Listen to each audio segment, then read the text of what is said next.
you need to be removed from the gene pool because you're too fucking stupid to be alive. Yeah? Yeah, you do. Yeah, here, sweetie. Oh, man, touch me. Fucking touch me. No, fucking touch me. And you really thought thinking well and acting right was standard and nothing need be said about it. Thus, to avoid feral and unnatural behavior such as this, and go even beyond to think well and act right, to get whatever your heart so desires, go ahead and watch this video.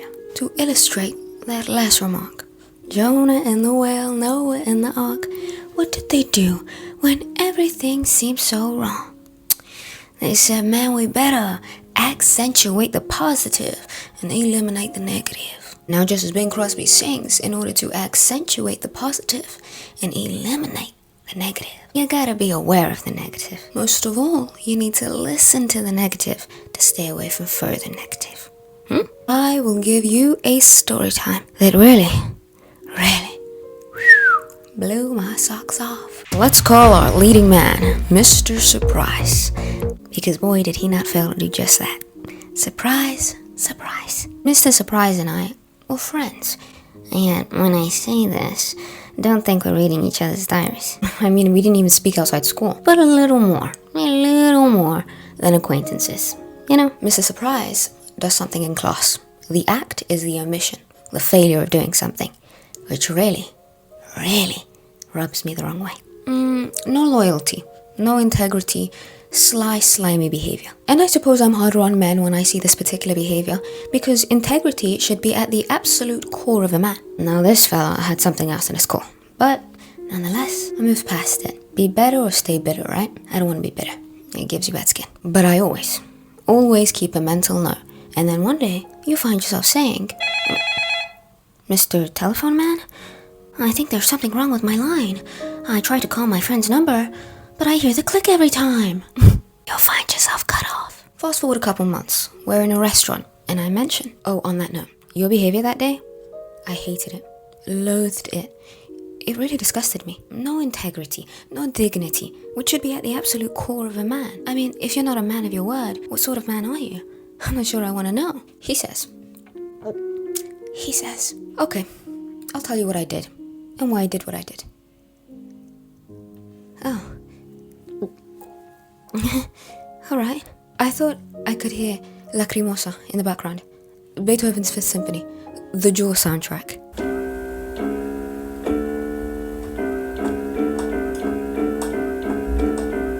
Yeah.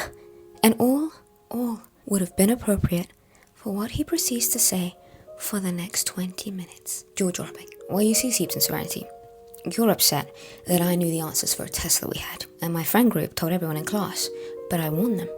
I don't care if everyone knows. It doesn't affect my grade if they score well too, but no one's telling Seeps and Serenity. No. I beg your pardon. You see, I didn't know that latter part.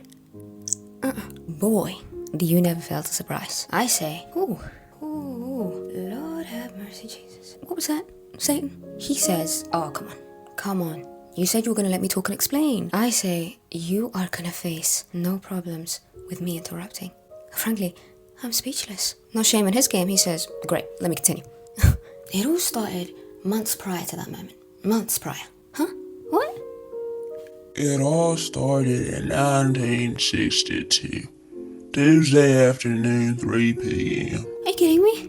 Premeditated to that extent? Whatever could I have done? Mr. Surprise, continuing to surprise, says, you see, on our school bus on the way to school, you and I got on around the same time. The seats were fairly empty on the upper deck. And one day, you said, oh, hello there, classmate. Speaking to me, why don't I sit next to you? And from then on, we'd have trivial chatter till more people from our school got on the bus. But you always, well, more often than not, well, if you did deliberately choose to sit next to someone, more often than not, that specific person was me. In a way, I had claim over you.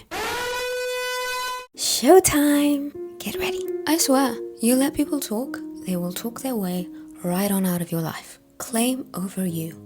Insanity. I didn't know I was up for auction. Yeah, claim over you. I'm being auctioned off at Christie's. Not to reveal too much, but we are indeed adults at this point. Both 18. Just so you don't think, well, shoot, they're both kids. No weight to these words. All the weight in the world, mon ami. Mr. Surprise continues. Then one day, there was this boy who got on around the same time we did. And he sat on the row where I sat, at the back, which was 6 seats as opposed to seats in pairs of 2, which made up the rest of the bus. At the beginning, you sat next to me, but you spoke more to him. That's odd. I could be wrong. Doubt that I am. But you're more acquainted with me, are you not? So you ought to be talking to me more. Now I'll admit, it ticked me off. But you sat next to me, so I bit my tongue and I let it go. But then, you sat next to him. Despite you only being a seat away and the seat between us was empty, still, I felt you should. It was obligation that you sit next to me. And the empty gap is instead between you and him, not the other way around. It felt like you were doing this deliberately to annoy me, but all this I could forgive. You could forgive me? You could forgive me.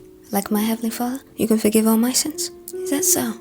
Now I, steeped in serenity, can be accurately put strategically tolerant. I can think, what good would this do? Better just let it pass on by. But a common misconception that people have, particularly men. You want to understand a woman? Then understand this. You're not as different as you think you are. Pride is at the core of a woman, just as it is in a man. Quantity and measurements may differ, but there's pride nonetheless. I'll make a video on that for you.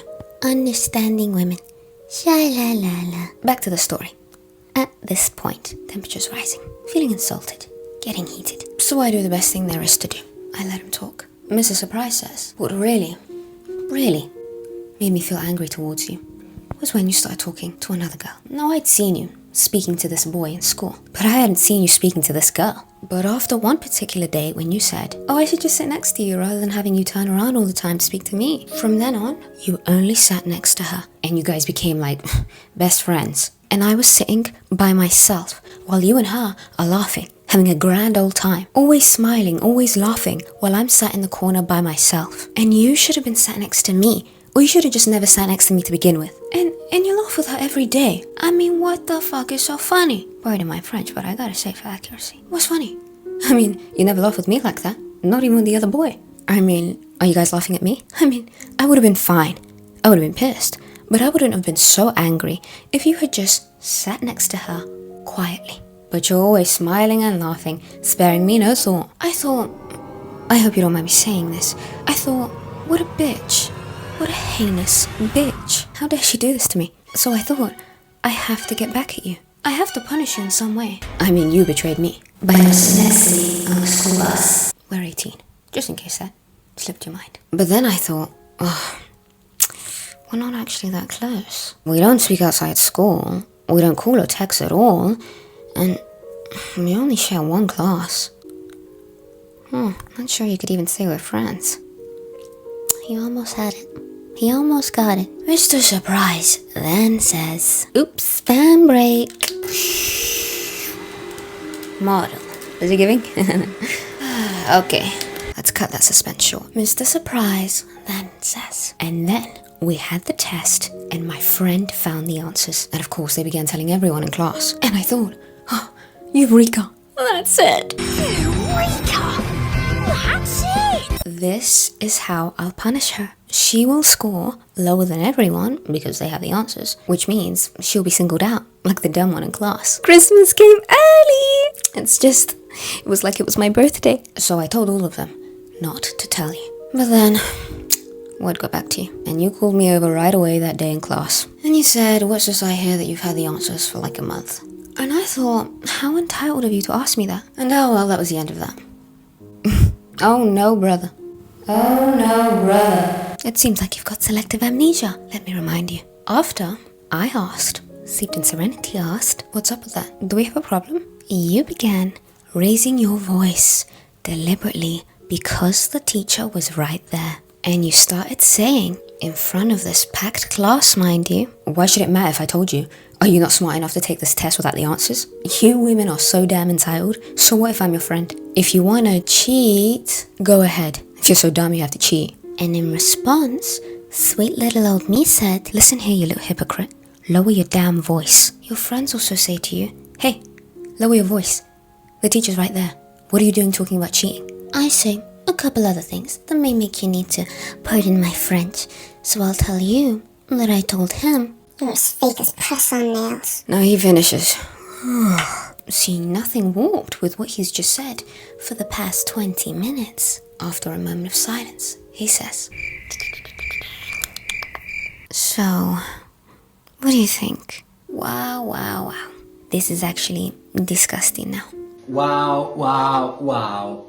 This is actually disgusting now. You're actually evil? Yeah, and that's putting it nicely. You're pretty warped. There's so much wrong with what you've just said right now. So much. Too much. But I'll do my best to explain. First of all, I'm not your girlfriend. I'm not your wife. I'm not your husband. You're speaking as if I am one of these things. And I'm not, am I? No, I know you're not, right? I've done nothing to give you this impression. Not now, certainly not then. We're clear on that. Yeah, we're crystal clear.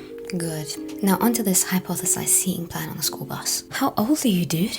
This is so ridiculous. I sit wherever I please in the name of Rosa Parks. What on earth are you talking about? I need to sit where you sit. You're not my boyfriend. My female friends don't even spout garbage like that. Now about this boy I spoke to on the bus. You're damn right I spoke to him on the bus. Because I can do as I please. But most of all, what makes you think you know how close I am to him? Or even the other female friend I sat next to? You and I are not in the same friendship group. We didn't call or text during that time. Ever. And we rarely do now. There's a lot of this entitlement thing that you have going on, which is really at the root of everything. And frankly speaking, it's pretty darn annoying. You've got to cut that out. No one is entitled to shit. That's basic philosophy. And this therapy advice, it's on the house. You just saved yourself $150. And now look at the difference. Wow, I just saved myself $150. And when the girl and I were laughing, that caused you to think we were laughing at you. Laughing at you is not a topic of interest to us. And the girl doesn't even know your name. So there's nothing malicious we're doing. Her and I are friends. Friends laugh. Funny that? Shocker. That's all there is to it. And for you to conjure up this whole thing and later conclude, no, this lady, yours truly, how dare she? I'm sure I'm not friends with her, we're merely acquainted. But still, if she sits by me, she better always sit by me. I didn't realize I'd signed into some contract whereby I sit there. I always sit there. Like I'm supposed to be a well-trained dog. Sit here, doggy. Roll over. No, don't go over there. Stay over here. Give me your paw. Now, there you are. You've got to observe everything accurately. Accurately means emotions can never be at the forefront. Can't be on the front lines. Because when you get offended, you rage, then you lose sight of the lesson that ought to be learned. And since it hasn't been learned, then it will be repeated until it is learned. I say, Mr. Surprise, I've known girls like you for years. I went to school every day with you in secondary school. There's so many girls like you, to the point that I thought this malicious evil shit all conjured up and hypothesized in the mind was a feminine trait, only found in women. And sure, guys have an equivalent, but it's less sinister, less insidious. But nah, you've taught me I was wrong. You're just like those witches from back in the day. I see. I remember, in the moment, the more I was pondering it, the more irritated I was getting. I began mumbling to myself. Mind you, he sat opposite me. That's some sick, twisted, evil shit. You entitled rat. Like, you've actually pissed me off. The sheer audacity on you. Like, you have the makings of a damn serial killer. I wouldn't be surprised if you're my next case study in my criminal law class. Mr. Surprise says, oh, come on, like, I'm sorry, like, you said you weren't gonna get upset, like, come on, like, I'm sorry, blah. Ugh. I say, look, it's getting late. I need to go home and pray. Yeah. Soon after, he found himself saying, Mr. Telephone Man? Oh, good, it's you. Like I was saying, I think there's something wrong with my line. When I dial my friend's number, I hear the click every time. Cut off. So, mon ami, what are you gonna do? That's life. Didn't Sinatra tell it? You're riding high in April, you might be shut down in May. Moral of the story here is lesson 1. Can you believe it? Only lesson 1. Lesson 1. You need to listen. You want to know something? Get the person talking. Don't say anything, don't correct anything. Just listen until they finish. All your questions will be answered without even having been asked. No amount of intuition, observation skills, and so forth will let you know how a person thinks in the sheer detail that their own mouths will tell you. Intuition and observation skills will tell you enough, but the mouth of man will tell it all. You have been trapped by what you've said, ensnared by the words of your mouth. Proverbs 6:2.